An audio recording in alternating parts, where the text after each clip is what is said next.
Okay, this is a quick review of Mad Bob's jackknife. This is the steel jackknife rather than he does a carbon fibre version, which is essentially the same, I think, in terms of what you get. But the carbon fibre version is obviously not made out of steel and is quite a bit lighter, I think. So you get 6 picks in the jackknife plus a tension wrench, which is necessarily quite small because clearly it's obviously got to fit in the space of the handle that you have for the jackknife. Having said that, it's not really a problem, and I'll show you how that works. I'll do a quick pick if I can find a lock to use. I'll give you some idea. Of course, I can find a lock. I'm surrounded by them. So what you get is a snake rake, an L rake, a Bogota style rake. You get a couple of hooks and a half diamond. Now these, the rakes are essentially the same as you get in Mad Bob's standard sort of pick set. So whether it's the Ghost Pro or the Tactical Entry, one I'm not sure, but essentially they're the same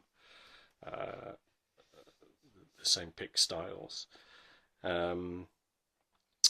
But the hooks are slightly different. The other thing that I just kind of want to point out is on the standard sort of Mad Bob set, they're not particularly highly polished, and I really don't know if you're going to be able to see this, but the finish on,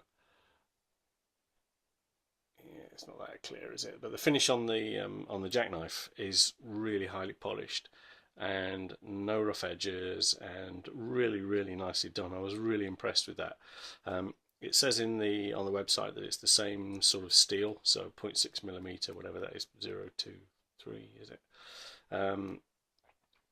And stainless steel, but it actually feels different. These feel springier. They're still flexible, as you can see, but they do have a more of a sort of twang to them than these. These seem more, you are able to put a bend on them and deform them, whereas these seem to recover their shape a lot better. So it's supposed to be the same steel according to the website, but I'm not entirely sure that it is. But having said that, I'm not disappointed by that. These are really nice. When you get to the hooks and the diamonds, then it's slightly different. You get a short hook, which, when you compare it with the short hook you get from the standard set, so if I just try and separate those out, you want to see a little better. It is fatter on the jackknife, both in terms of the profile, so the shaft, and also it seems sort of chunkier on the bit, which again I was really pleased about because it gives me a nice sort of contrast between the two. And this has been very useful. I've actually used this quite a few times. So although I really love this this very thin hook for tight keyways and things, it's quite nice to have a different version. The other hook you get is looks larger and a slightly deeper profile than the one you get in the standard Mad Bob set. I know he does a larger hook, so I'm guessing that's based on the profile for that. And the half diamond that comes with the jackknife is slightly larger. The diamond certainly is larger than the one that you get in the standard one. So nice bit of deviation there. And as I say, the quality of the finish on those I've been really pleased with.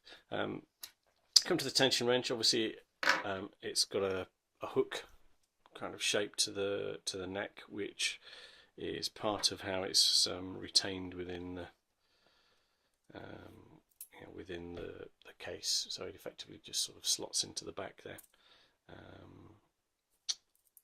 Was a bit worried about that falling out. I've been carrying it around in my pocket for a couple of days, well, maybe a week or so, and had no issue with that. So it does seem to retain, but I would always make sure it was sort of perfectly clicked in before I sort of yomped off anywhere. The other thing that you'll note from Mad Bob's website is you can dismantle this. So all of these screws, all of these elements all do come apart, and he's got a photo on there which shows it in several bits. So in use, what I actually quite like is that the knurled knob here, which is basically to tighten the pick once you've selected it, does actually fit quite nicely in profile with where I would want to put my finger, you know, resting the tip of the finger on the blade of the pick. But that actually, the knurled bit does actually form quite a nice little rest there. Now obviously if you were left-handed and trying to use it on the other side, the fact that you can dismantle all of this, I think, would mean you should be able to put that on that side. And obviously if you can do that, that might make it easier for you. Also the key ring shackle thing here sticks out a bit on the left side, which sort of does sort of interfere with my thumb as I'm holding it. There is kind of like a sort of a natural place where it sits, which sometimes I maybe want to put my thumb here and that's kind of in the way. So what I will do is take that off, switch it over so that the protrudy bit, if that's the right word, it sits on the other side, and again it won't be in the way there because my thumb will sort of obviously just have a nice flat smaller edge to sort of deal with. So tension wrench. So I talk about a tension wrench. This is a Yale 6-pin Euro cylinder. I've picked a couple of times with this, but I'll just maybe show you what I'm talking about. So if I'm going for the sort of top of the keyway tension, you can see the tension wrench doesn't stick out very far. Now I've got relatively small hands, so for me it's not a big deal, but the finger does fit quite nicely on there. It's not a, you know, I don't need another 6 inches of tension wrench sticking out the side. It doesn't seem to make that much difference to me. Plus obviously if you think about the whole sort of lever principle, I'm pressing at this end, I'm less likely to put too much tension on there, I think. So it may be more of a strain if you really need to put heavy tension on something, but I don't know, at the moment so far it's not been a real issue. I've never actually picked with this camera position, so I don't know if I can sort of give you some idea, but one of the first things that struck me was just how nicely, I guess because of the polished finish, how nicely the picks do slide into the keyway, and it does make a big difference. So anyway, I'm just going to pop this back of the lock. Pin 6 there is a very light tickle. Actually, that's someone at my door, so I'm actually going to have to, anyway, there it is picked. So yeah, I would recommend this. I need to go down to the door now, but anybody got any questions, obviously PM me or stick it on the forum, and I'll do what I can to help. Cheers.